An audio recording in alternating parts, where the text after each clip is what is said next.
Queen Marika, did not fear rebellion. She feared replacement.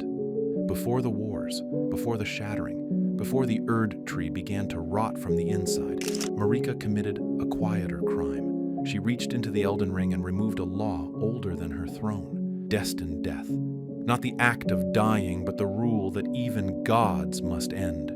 From that moment on, the world stopped moving forward. It only lingered. This wasn't mercy. It wasn't compassion. It was control, a system designed to outlast consequence, where souls cycle endlessly, where gods cannot be erased, and where authority has no expiration date. The Golden Order called it perfection, but perfection, built on the absence of endings, is just stagnation wearing a crown. Because death didn't disappear. It was sealed, fractured, and displaced. And everything that followed, undeath, corruption, the Night of the Black Knives, the Shattering itself, was not a betrayal of Marika's order. It was the inevitable result of it. Destined Death was the one law that could have ended Marika's reign. So she broke it first, and in doing so she condemned the lands between to a world that could no longer properly die. Only decay. Before we part, the Golden Order grows through faith, and this archive is still young. If you'd help me reach 1,000 tarnished before the year ends, one click is enough. You'd have my thanks, quietly and sincerely. Before Marika, death in the lands between was not chaotic. It was structured, final, and absolute. Destined death was not the act of killing. It was the rule that made endings real. When something died, its soul did not return. It did not recycle. It did not wait for rebirth beneath golden light. It was gone. That finality was not cruelty. It was balance. A world could move forward because things were allowed to end. The Golden Order redefined this relationship. Under its law, death became a temporary condition. Bodies fell, but souls were recalled, drawn back to the Erd tree and reabsorbed into its cycle. This is why immortality in Elden Ring is not endless life, but endless return, a closed system where nothing truly escapes. Destined death could not coexist with that system. True death would mean souls leaving the Erd tree's control entirely. It would mean that even gods, even vessels of order, could be erased beyond recovery. As long as Destined Death remained part of the Elden Ring, Marika's reign carried an expiration date. So the law was removed. The Rune of Death was sealed and placed in the care of Maliketh, Marika's shadow. This is not a position of honor. It is containment. Maliketh does not wield death to enforce order.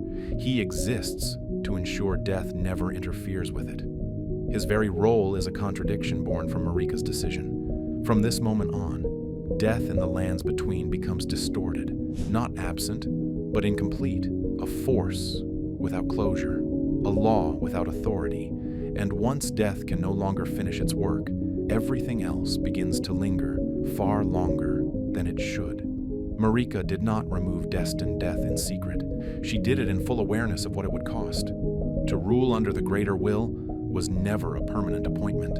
The Elden Ring had known vessels before her, and there was no guarantee it would not demand another after. As long as Destined Death remained part of the ring, Marika's divinity was conditional. She could be replaced. She could end. So she acted first. By extracting the Rune of Death, Queen Marika transformed the Golden Order into something unprecedented, an order without an ending.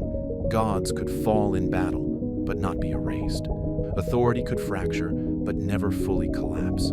Power no longer carried a natural conclusion. This was not rebellion against the greater will. It was something more dangerous, a renegotiation. Marika accepted the role of God, but rewrote the terms under which godhood functioned. She would rule an eternal system, even if that system slowly hollowed itself out. Shadow of the Erd Tree clarifies that this was not a single, isolated decision. The land of Shadow is filled with what the Golden Order could not integrate. Older rites, death-bound cultures, suppressed histories. The presence of Messmer the Impaler reframes Marika as an active enforcer of this purge. Flame, punishment, and erasure were tools used to burn away remnants of worlds where death still had meaning. Destined Death was not just sealed, it was exiled. This explains why the Erd Tree's immortality feels strained rather than divine. Souls return, but endlessly. Life persists, but without renewal. The system works only by denying closure. It is stable, but only on the surface. Marika gained eternity, but she paid for it with stagnation. A world that cannot end cannot grow. It can only accumulate error. And every contradiction she buried beneath gold and flame waited patiently for the moment it would resurface. Because a law removed is not a law undone. It is a pressure displaced, and pressure, given enough time, always finds a fault line. The Night of the Black Knives did not shatter the Golden Order. It exposed the fracture that was already there. When fragments of Destined Death were stolen from Malekith's blade, the law Marika had buried resurfaced in its most unstable form. Not whole, not controlled, just enough to do something the Erd Tree was never meant to allow. For the first time since Destined Death was sealed, a demigod truly died. Or almost. Godwyn the Golden was killed in soul alone. His body lived on, empty, corrupting, impossible to reclaim. At the same moment, Ranni the Witch used the same power to destroy her body while preserving her soul. One death split across two beings. A perfect demonstration of what happens when a law is broken but not restored. This was not a loophole, it was a warning. The Erd Tree could not process Godwyn. His soul did not return, because true death had touched it.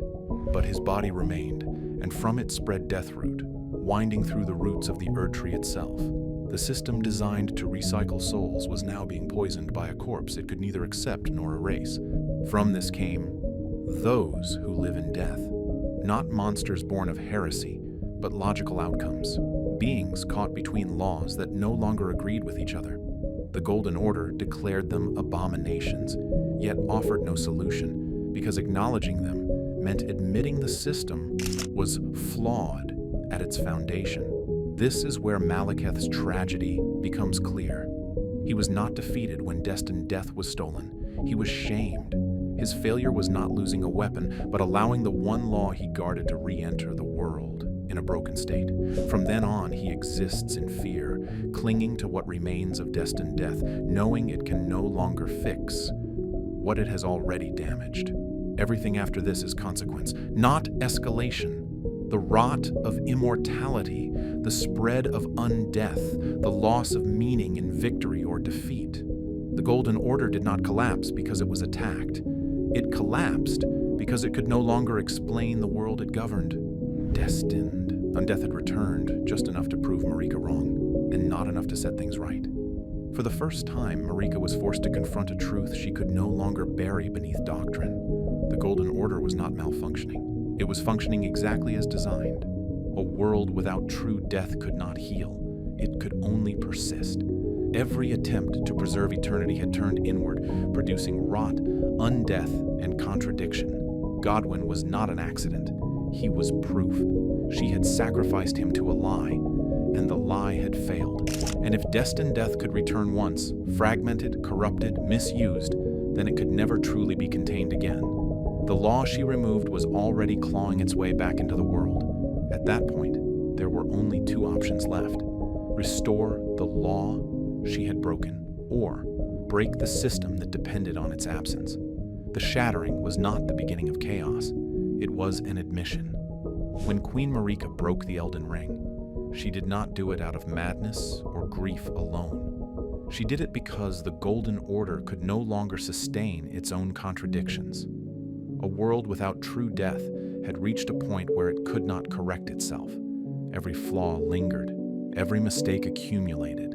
Authority persisted without legitimacy, and life continued without resolution. By this point, Destined Death had already proven her wrong. Godwyn's corpse could not be reclaimed. Deathroot had entered the Erd Tree's roots. Undeath was no longer an anomaly, but a systemic outcome. The lie at the heart of immortality had become visible. The Shattering was Marika's final act of control, and her first act of surrender. By fracturing the ring, she allowed conflict back into the world. She She allowed endings to matter again, even if the true law of death remained incomplete. It was not restoration. It was damage control on a cosmic scale. And yet, the world the Tarnished enters is still unfinished. Destined Death is wounded. Mortality exists, but unevenly. Some things linger too long, others end too abruptly. The lands between exist, in a prolonged aftermath, waiting for a conclusion that never fully arrives. That is Marika's legacy. Not evil, not benevolence, but a refusal to accept her own ending, and the consequences of forcing an entire world to share that refusal. She broke the law of death to rule forever, and in doing so, created a world that no longer knows how to end anything at all. So the question isn't whether Marika was right or wrong. The question is simpler and far more uncomfortable. If a god cannot accept her own death, what chance does her world have?